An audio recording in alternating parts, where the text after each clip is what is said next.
नमस्कार दोस्तों, स्वागत है आपका रजत एजुकेशन में। तो दोस्तों, आज के इस वीडियो में आप देख सकते हैं समीकरण को हल करना हम लोग सीखने वाले हैं, और जिसके लिए मैं इस तरह के दो प्रश्नों को लिया हूं। दोस्तों, यदि आप इस वीडियो को लास्ट तक देखते हैं और इन दोनों प्रश्नों को हल करना समझ जाते हैं, सीख जाते हैं, तो आप समीकरण के किसी प्रश्नों को हल कर पाएंगे, इसकी मैं गारंटी लेता हूँ। तो चलिए शुरू करते हैं। देखिए, इसमें मैं कुछ सीक्रेट्स नियम को बताया हूँ और उस नियमों को आपको समझना होगा, तभी जाकर के ये समीकरण आपको हल करने में आसान होगा। तो चलिए शुरू करते हैं। सबसे पहले आइए देखते हैं कुछ नियमों को। देखिए, यहाँ पर आप देख सकते हैं, सबसे पहले कुछ नियम को समझिए। बराबर के जो है इस साइड होता है LHS, उसे हम लोग बायां पक्ष कहते हैं। हिंदी में क्या कहते हैं? बायां पक्ष। और बराबर के उस साइड जो होता है RHS, जिसको हम लोग दायां पक्ष कहते हैं। ठीक है, ये आपको समझना है। अब देखिए, नियम क्या कहता है। सबसे पहले आपको ये समझना होगा, जो बाएं पक्ष में प्लस का चिन्ह है, यदि आप उसे दाएं पक्ष में ले जाना चाहते हैं, यानी साइड चेंज करना चाहते हैं, तो जो प्लस का चिन्ह है वो माइनस में हो जाता है। ठीक है, ये आपको ध्यान रखना है। दूसरी है कि इसी प्रकार माइनस का चिन्ह है, और यदि वो माइनस वाली संख्या बाएं साइड से दाएं साइड में जाता है, यानी साइड चेंज होता है, तो वो प्लस में बदल जाता है। ठीक है, तो चिन्ह क्या होता है? माइनस का प्लस में बदलता है। अब देखिए, तीसरा चिन्ह है गुना का। ठीक है, अब गुना का जो चिन्ह है वो बाएं पक्ष से अगर आप दाएं पक्ष में ले जाना चाहते हैं, तो ये भाग में बदल जाता है। ठीक है, इसी प्रकार अब देखिए, यहाँ पर आपको समझना होगा, जैसे भाग का चिन्ह है। ठीक है, तो भाग का जो चिन्ह है वो अगर दूसरे साइड में जाता है तो वो गुना में बदल जाता है। ठीक है, और इसी प्रकार अगर मान लीजिए दाएं साइड में भी गुना है और बाएं साइड में लाना चाहते हैं, तो वो भाग में बदल जाएगा।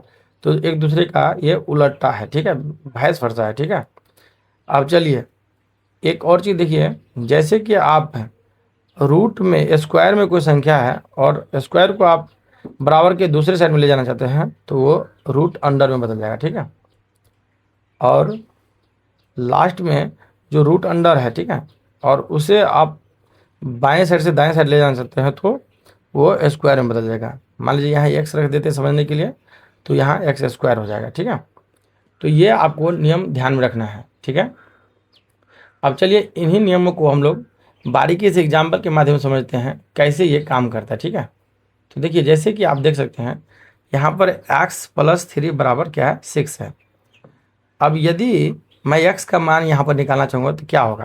देखिए, x बराबर होगा, ये जो 6 है वो रहेगा, और +3 को हम लोगों को इधर लाना होगा, तभी x का मान निकलेगा, क्योंकि x को हमें केवल सिंगल में छोड़ना है x को, तभी x का वैल्यू आएगा।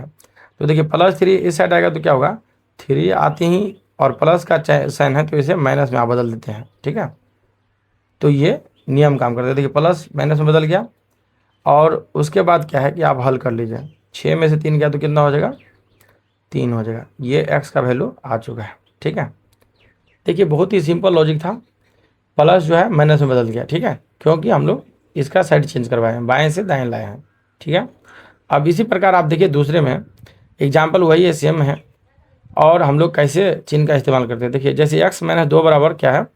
6 है, तो यहाँ x को सिंगल छोड़ेंगे और 6 भी होगा, और 2 को इस साइड लाएंगे। लेकिन क्या है, 2 को जब साइड चेंज करवाए तो इसका चिन्ह चेंज कीजिए। तो माइनस है तो माइनस किस में बदलता है? देखिए, यहाँ प्लस में बदलता है, तो यहाँ प्लस लिखिए। ठीक है, तो अब इस प्रकार क्या होगा? 6 और 2 को जोड़ेंगे तो 6 और 2 8 हो जाएगा, यानी x का वैल्यू आ चुका है 8, जो कि आंसर हो गया आपका। ठीक है, आई होप कि आप लोग समझ रहे होंगे। मैं धीरे धीरे से आपको हर चिन्ह का मतलब समझा दूंगा, आप अच्छे से समझिए। ठीक है, अब देखिए, यहाँ पर जैसे आपको एग्जाम्पल नंबर 3 में क्या है? 2x + 2 बराबर 6 है। तो आइए हम लोग सभी नियमों को समझेंगे। ठीक है, 2x है तो इसे लिखिए, और बराबर के इस साइड में 6 है तो लिखिए, और +2 जो है उसको इस साइड लेंगे तो क्या होगा? प्लस माइनस में बदल जाएगा। अब 6 में से 2 घटाइए, 6 में से 2 गया तो कितना हो गया? 4 हो गया। अभी x का वैल्यू नहीं आया है। ठीक है, क्योंकि 2x बराबर 4 आया है, तो आपको x का वैल्यू निकालेंगे के लिए x को अकेला छोड़ना होगा। x को अकेला छोड़ दीजिए, बराबर 4 लिख दीजिए। अब देखिए, 2 यहाँ पर नहीं है कुछ, तो क्या है? गुना में है, ये समझना होगा। 2 और गुने x है, तो 2 जो गुना में है, तो गुना जब बराबर के उस साइड में जाता है, साइड चेंज होता है, तो वो भाग में बदल जाता है। तो यानी 4 बटे में आपको 2 लिखना होगा। यहाँ 2 गुना में था, यहाँ भागा में आ गया। अब 2 से कट कर लीजिए, 2 दूनी 4, x बराबर क्या हो जाएगा, 2 हो जाएगा। इसी प्रकार आप देखिए आगे, जैसे कि चौथा नियम है, चौथा एग्जाम्पल है, x बटे में 3 है, ठीक है। तो इसे लिखिए x बटे में 3 और बराबर है 6, और ये +3 को इधर भेजेगा तो क्या होगा, -3 हो जाएगा। अब देखिए 6 में से 3 गया तो क्या होगा, 3 होगा, ठीक है। अभी भी x का वैल्यू नहीं आया है, क्योंकि x और बटे में 3 हमारे पास है ही। तो अब x को अकेला छोड़ना होगा, तो x को अकेला छोड़ दीजिए, और बराबर में इस साइड 3 है, और ये जो बट्टा में 3 है वो फिर से नियम पर आएगा, ठीक है। बट्टा में 3 यानी भागा में 3 है, और भागा क्या कहता है कि बराबर के जब दूसरे साइड में जाता है तो वो गुना में बदल जाता है, ठीक है। तो यहाँ गुना में आ जाएगा, ठीक है। अब इस प्रकार 3 को 3 से गुना करेंगे तो 3 क्या हो जाएगा, 9 हो जाएगा। ये आपका x बराबर 9 आ चुका है, ठीक है। तो आप देख पा रहे होंगे कैसे नियम काम करता है, ठीक है। अब आइए 5वां एग्जाम्पल देखते हैं। देखिए जैसे कि x² + 2 बराबर 6 है, ठीक है। तो x² बराबर आपको 6 लिखना है, और जो +2 है उसे भेजिए इधर, तो ये -2 में बदल जाएगा। अब 6 में से 2 गया तो कितना होगा, 4 होगा।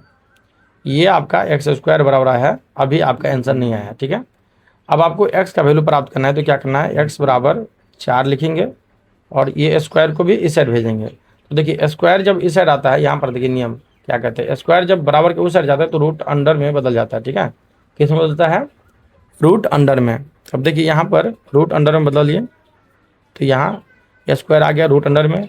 इस प्रकार 4 जो है रूट अंडर के अंदर आ गया। अब 4 का वर्गमूल निकलता है तो निकालिए, नहीं तो आपको उतना ही पर आंसर लिखना होगा। तो 4 का वर्गमूल आप लोग जानते हैं कि 2 आता है, तो ये आपका 2x का वैल्यू आ चुका है।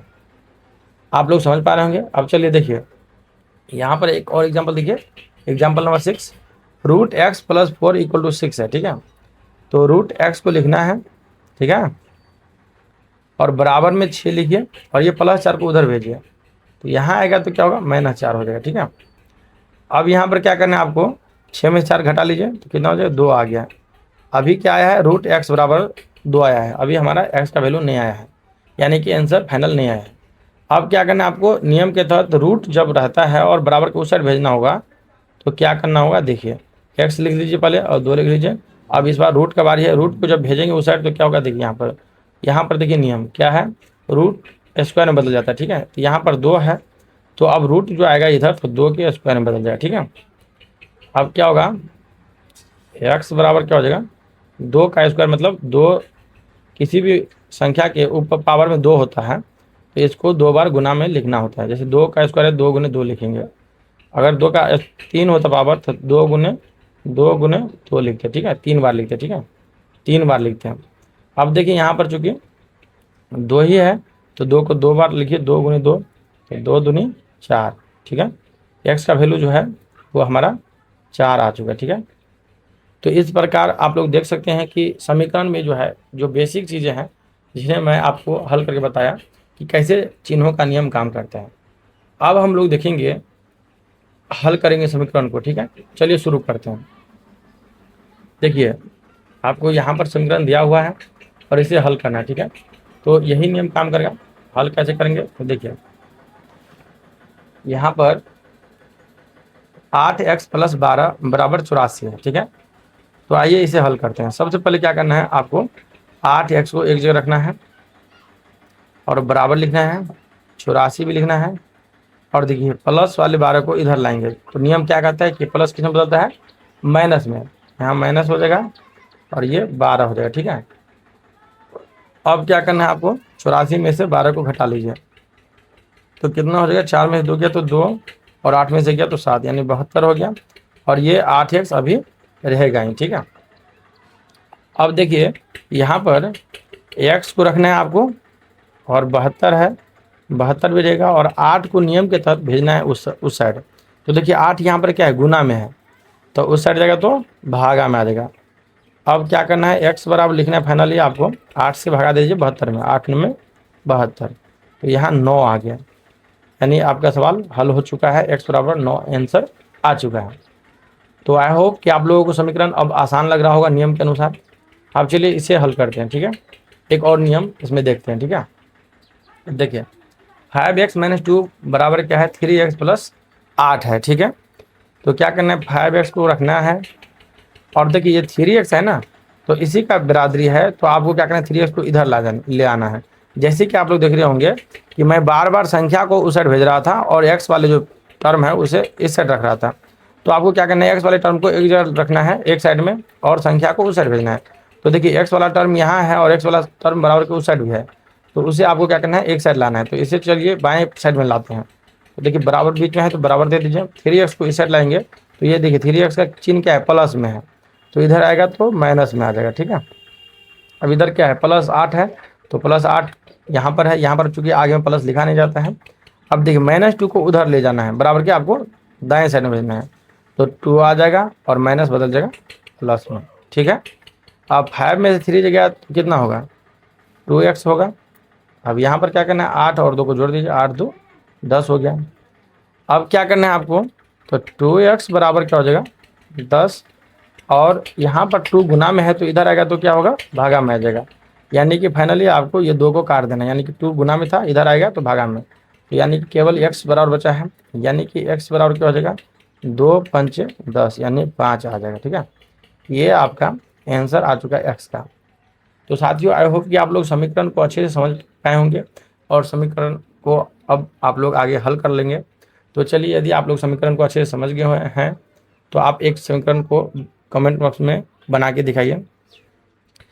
2x + 4 = -12 है, इसका आंसर आपको कमेंट बॉक्स में बताना है, ठीक है। तो चलिए, यदि आपको ये वीडियो अच्छी लगी हो दोस्तों तो आप एक लाइक कीजिए, और चैनल पर नए हैं तो चैनल को सब्सक्राइब कर दीजिए। मिलते हैं नेक्स्ट वीडियो में, तब तक के लिए बाय बाय।